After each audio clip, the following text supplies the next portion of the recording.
আপনারা আমাকে বিশ্বাস করেন, আমি যখন আপনাদের ধর্ণা মঞ্চে আসতে পেরেছি আপনাদের একজন সহযোদ্ধা হিসেবে, তখন মনে রাখবেন যে আমি আপনাদের, যদি আপনারা বিশ্বাস ভরসা রাখেন, বাদ বাকিটাও মনে রাখবেন।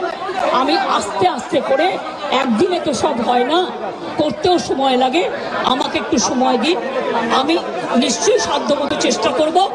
আমি দুর্নীতির কোনো একটা টেন্ডার কেস আজ পর্যন্ত আমার কাছে আসেনি। কোন রোগী কল্যাণ সমিতি কি কাজ করে এটা আমি জানি না, এগুলো আমার আন্ডারে আসে না।